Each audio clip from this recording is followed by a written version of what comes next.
Hey everybody, welcome back to Kicking in the Second Half, Kish YZ.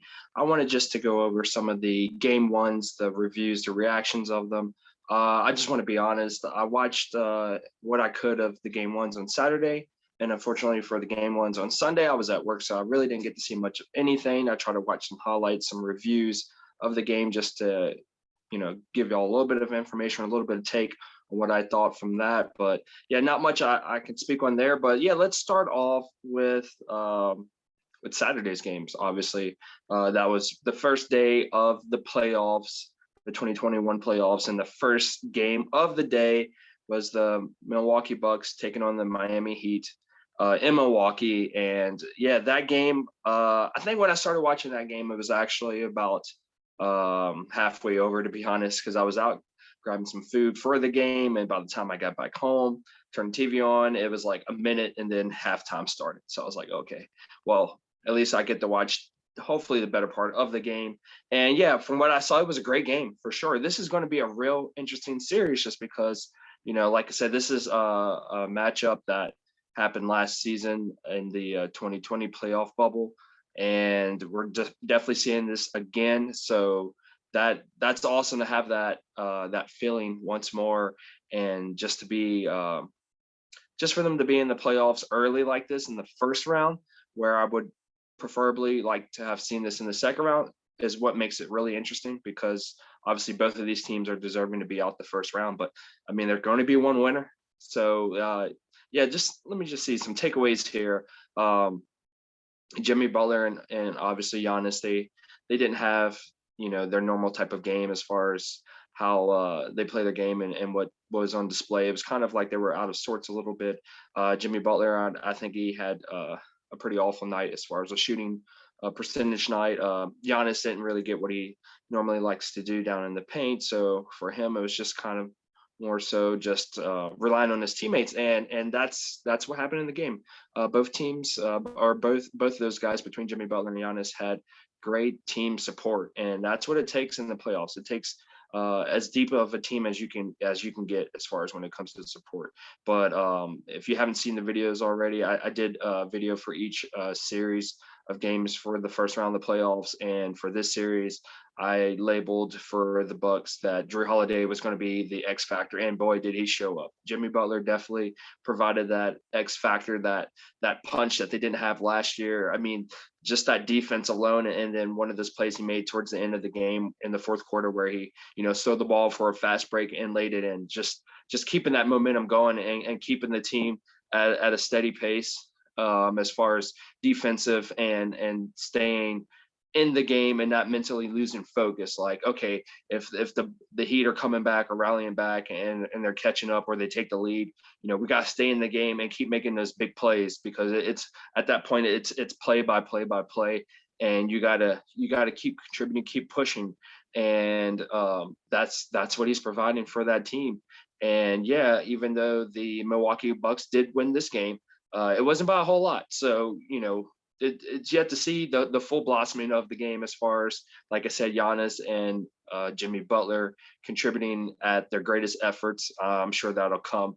This game too will definitely be another great watched game because of just the intensity of game one. I mean, man, Jimmy Butler hit the floor several times, I noticed when I was watching that second half. I mean, Brook Lopez is like a brick wall. I like to call him Brick Lopez sometimes. It's kind of like an inside joke. I mean, not really to reference how he was shooting, but just he's just like a solid wall. So I mean, 7-footer, and he could shoot the three. So he stretches out the floor, but defensively, you're running into him and he's not moving very much, or even if you get the foul drawn against him, it's just that's a lot of impact to take on. So kind of glad Jimmy kind of stocked up a little bit as far as the muscle mass to take the impacts. But yeah, he rolled around on the floor several times. So it's definitely a physical matchup. We saw Giannis, I think he did something with his elbow where he came off of a screen and it might have twisted or something, or like some type of hyperextension. So hopefully he's okay there. But yeah, all in all, these guys should return hopefully for tonight's game and for game two, and definitely put on a performance, I hope. But Jrue Holiday, if he stays consistent like this, the Milwaukee Bucks can definitely take this series. Once again, I think this series would probably go 6 games at least. So 6 to 7 games, because I think it's going to be back and forth. But Milwaukee Bucks definitely need to take care of the home court. And when it comes down to going to Miami, I think Miami might do the same as well. So we might see a little bit of that back and forth action. But yeah, game 2 is definitely a game that I'm excited to see, if I'm around to see it, or maybe I could DVR it to watch it later, because most likely I will be at work again.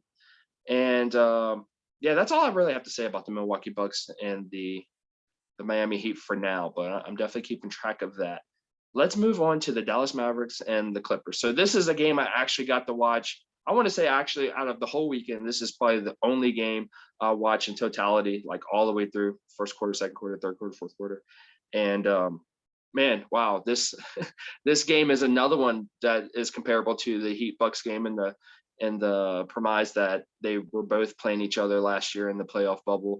Luka took the Clippers to 6 games. And I had mentioned this in the video that I did for the Clippers versus Dallas matchup heading into the playoffs before, the playoffs actually started the day before. And yeah, and I was kind of wondering where the Clippers mindset was as far as, them trying to supposedly avoid the Lakers as far as a potential matchup in the first round, them having the Clippers in the first round. I don't know if that makes it any better. Maybe they took their eyes off of what they need to do now to advance. I know it's only one game, but we're seeing some of that same stuff that they did last season in the playoffs where, okay, you get down the stretch, it's a close game. Who are you holding accountable? Who are you getting worked into the game? In my opinion, in the first half of the game for the Clippers, I felt like, wow, I'm glad that they have Rondo, because Rondo is really making the difference this season as far as keeping them in the game, keeping them in the flow of the game. He's trying to get Paul George his shots, trying to get him to open looks, trying to make plays for him to be more active and not get into a slump of, defeating himself mentally. And he didn't really get going at all in the first half, Paul George, that is. But in the second half, I think he did contribute a lot more. I think he ended up with maybe like 28 points by then, and he didn't have maybe 4 points in the first half or something like that. So yeah, Rondo is definitely a big help here, but in the end, we saw Kawhi had a nasty dunk, and then on a different play, we see him airball a layup. So it's just kind of like that mentality, that back and forth. Like, you got to stay aggressive here, because Luka is going to attack, and he's got support. And one of the biggest supporters outside of, the main guy you might think of as Porzingis, I'm paying attention to Jalen Brunson. I feel like Jalen Brunson with this series is definitely a guy who could showcase his skills a lot more in this higher stage or platform. He's a guy I paid attention to over the last year and a half because of playing fantasy basketball. But what I saw from him, like, he could definitely be another Fred VanVleet type of player where, he's having a breakout series as far as contributing, and he's definitely going to earn his pay when it comes time to signing a new contract. And he's definitely that guy, if he could stay consistent like this, because he's not afraid to shoot, he's not afraid to score, he's not afraid to drive. And that's a consistent that he's had, the whole regular season. And to do this in the playoffs against the Clippers team, who's going to primarily try to guard Luka Doncic, works to his advantage, and obviously works to the advantage of the Dallas Mavericks, because if Luka gets into foul trouble, you need somebody who you can rely on to score and make plays at the same time. So, because he does play, he is a point guard, backup point guard, but he can play shooting guard, obviously. But yeah, having said that about Luka's foul trouble, he needs to definitely watch the fouls, because he was racking up some early fouls that were just kind of like, breakaway dunks or something like that, and he was just trying to wrap a guy up to stop the play. And it's just like, yeah, you got to watch those fouls, because down the stretch, when the game gets tight, you might have to relax on defense, or they're going to attack you on their offensive and make you get a defensive foul. So you definitely got to watch out for that. But as far as shooting and scoring, yeah, we have no problem seeing that from Luka. He could take a 3 on a step back, pull up deep. It's just he just has a variety, and we're going to definitely see an elevated version of Luka get in his bag. And man, I think I gave the advantage to the Clippers. I think I said this is probably no. Actually, I remember. I think I said Clippers in 6 or Mavericks in 7. But I might want to flip that around now, because for the Clippers, you've lost home court advantage. You've lost your game momentum now, because that's game 1 and that's your upper hand. And now your back is against the wall. So I might have to change my prediction and say Dallas in 6 or Clippers in 7 if it goes to 7 games. But yeah, I mean, it's not looking good for the Clippers as far as the storyline coming from last season and going into this season, and you're kind of putting in yourself in that same box, and the media is going to get a hold of that. I mean, I'm not even in the press or anything like that, and that's just what I'm looking at. Just like, okay, I'm seeing the same thing that I saw last year, and already this is just painting a horrible narrative in my mind, because it's like, y'all were here last year and you're doing the exact same thing. Luka was here last year and he's doing the same thing, plus with extra help. Porzingis is healthy this time. And that was the biggest thing. Is like, if Luka could take y'all to 6 last year and then come back again this year and be a better player, be a better teammate, and have better support, I'm sorry, it might be over for the Clippers. But we'll see what happens in game 2. I can't wait for that one as well. Hopefully I get to watch that one. And yeah, let me just skip around here, because I definitely wanted to touch on those first 2 games, because I felt like I watched a good chunks of those games, like especially the second game I just mentioned, where I watched it in whole. As far as the Celtics Nets game, I really didn't watch much of that. I was kind of watching TV, and I had we were watching a movie, and I had the phone beside me, trying to watch a little bit of that here and there, and just kind of keep track of the scores, the pace. From what I saw earlier on in the game, it looked like that the Boston Celtics were kind of playing relentless, where they had to push and get out there. They had their young guys in rotation. Shout out to Robert Williams, because Robert Williams came up big for them. Defensively, and I was worried about his toe. I didn't know he was going to get much playing time, and I had mentioned in the video I did for that breakdown, in my opinion, before the playoffs started, that Tristan Thompson was definitely going to have to help out in the offensive rebounding and second chance points. And I saw him do that some. So that is one of the keys for the Celtics, is to stay in the game, is to keep pursuing the ball, whether it be defensive loose balls, offensive rebounds and putbacks, second chance points. Like, you just got to be scrappy with it, because I feel like the Brooklyn Nets won't be as scrappy unless you're talking about like a Bruce Brown type of player, maybe a Shamit. But the big three, they're going to just rely on their scoring a lot, and that's what's going to propel them through the game. I think Hugh mentioned to me, what up, Hugh, about that Harden, Durant, and Kyrie Irving combined for 82 points. So that's good there on their end, but that's kind of what I expect them to do. I mean, these are both all guys that can average 28 points easily a game. So, you throw that in the mix. Yeah, that's what you get. So, but for the Celtics, I mean, yeah, I want to see Jason Tatum definitely have a better game. I had mentioned before that he needs to go and like put up 40-point games. Like, he needs to average like 35, 40 points for the Celtics to have a chance, just because, the pressure's on him to be relied upon for scoring. I mean, I don't think the pressure is on him to actually win every game, because, obviously when we're looking at this on paper, it looks like easily the Nets are the obvious favorites here. But Tatum has an opportunity to really grow and push himself mentally during this challenge of playoff games here. So yeah, I definitely want to see that happen. So I'll keep track with the stats of that. Moved on to the Blazers Nuggets game.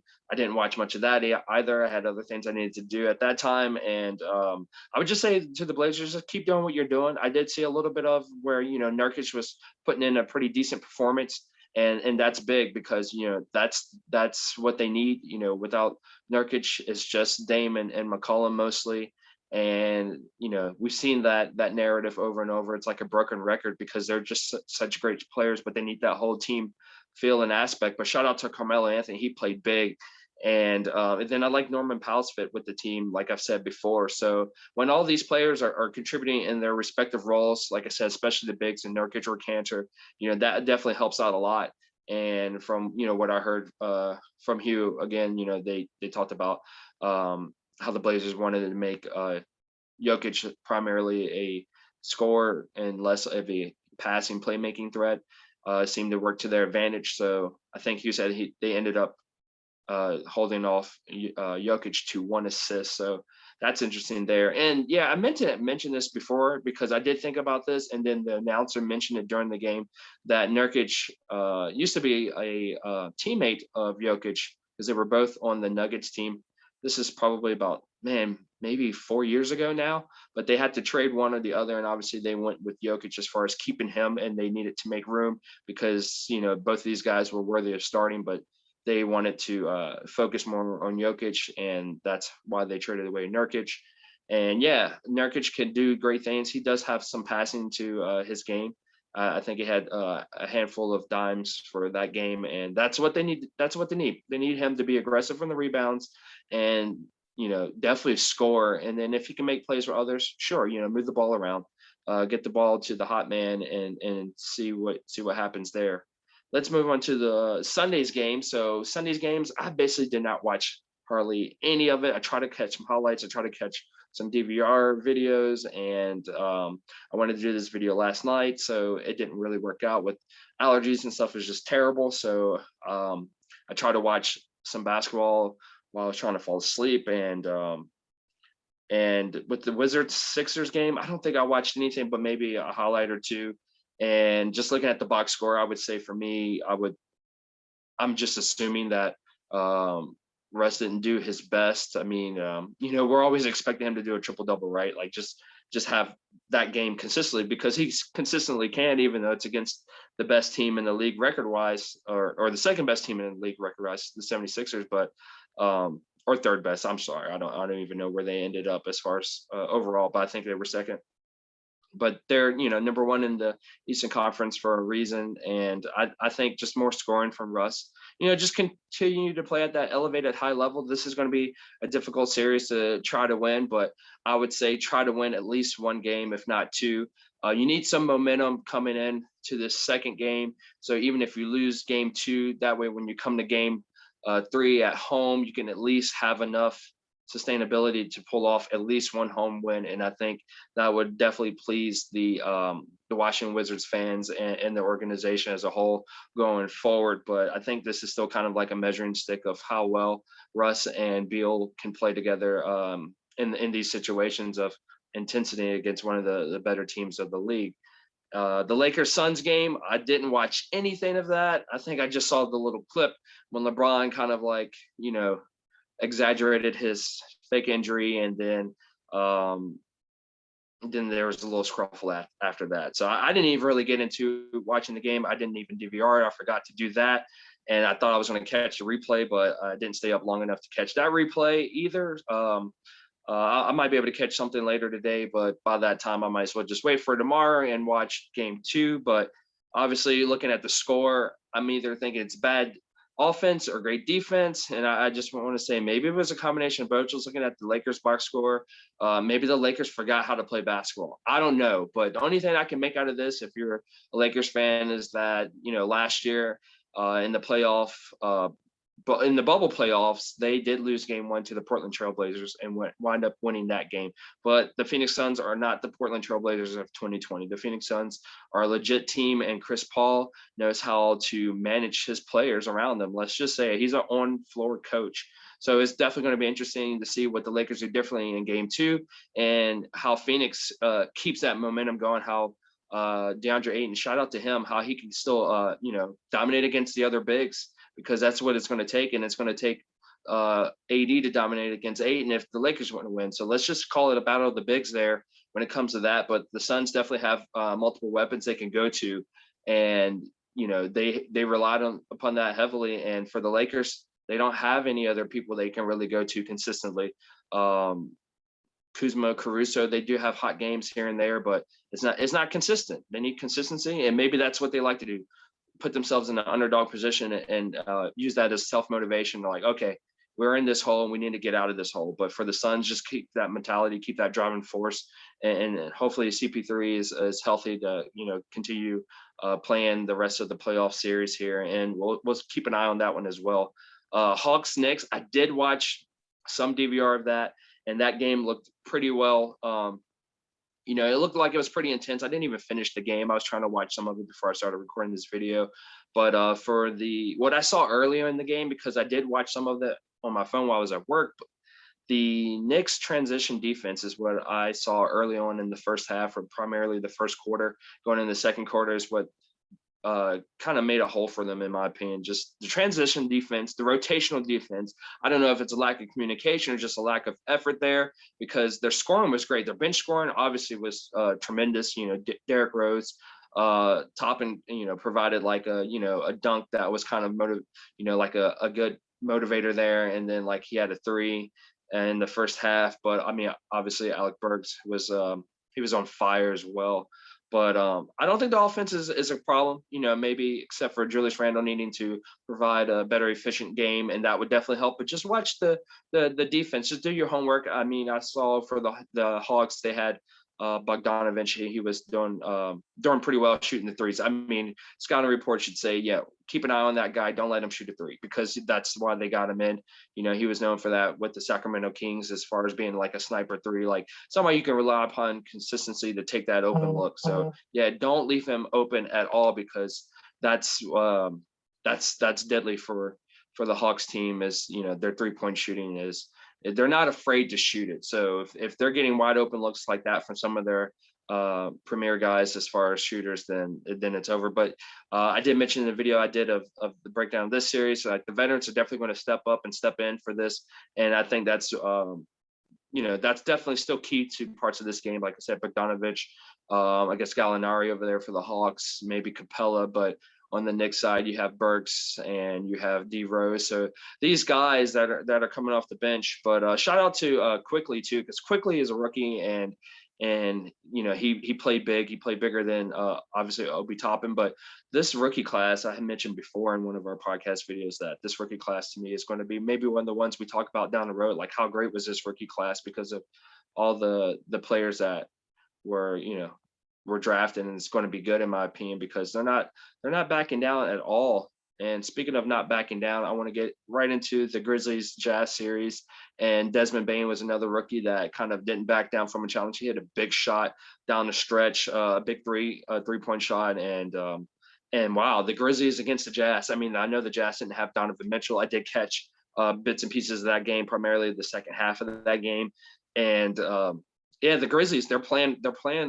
I don't want to say reckless. They're playing like, obviously there's nothing to lose there. They're just metal to the pedal to the metal, my bad. And just kind of like, it's kind of like how the Celtics started the game. It's like your mentality is there's nothing to lose here. You're their underdogs and you got something to prove. Win or lose, you just got to play intense and just don't get caught up in the fact that we're in the playoffs and we got to try to do this, try to do that. People want to say that we can't win. We got to prove them wrong. But yeah, mentally you got to have that. But they were definitely out there grinding. And I think what happened or what helped them to win game one, obviously outside the fact that Donovan Mitchell wasn't there, was the fact that they won 2 games to make it into the playoffs. They had to go through that play-in tournament and, beating the Spurs, okay, a very well coached team, but, still kind of young there outside of DeRozan. And then you had to play the hot Warriors team, who unfortunately lost against the Lakers and the Grizzlies to not make the play-in tournament. But just that excellent play there, that momentum that carried over. And Dylan Brooks is just, his defense, has been amazing, but his shooting in this one, obviously just scoring at ease at most times. Rudy Gobert did get a blocker, or no, that was Derek Favors that get a block on him late in the game, but that didn't stop him from shooting. So I think the scouting report would definitely change for the Utah Jazz, and then also bearing that if Donovan Mitchell comes back at some point during the series, it's definitely going to change momentum shift. But yeah, the Jazz need to figure out a way to keep Dylan Brooks, calm down, because he just feeds off his own energy. And if Donovan Mitchell's not there for him to guard, then, he's just going to kind of be pretty much on a tear offensively. He's going to keep looking for a shot. And Jared Jackson did step up, because he was one of the guys that I mentioned in the breakdown for an X factor for this series. As far as if you're the Grizzlies, you definitely need to look at that and rely on that guy to shoot his threes and provide some defense there. And then Valanciunas, he almost fouled out the game. I don't think he did, but Rudy Gobert did foul out the game. So both bigs were racking up fouls there. And, that's just a battle down low. And that's because they play, defensively.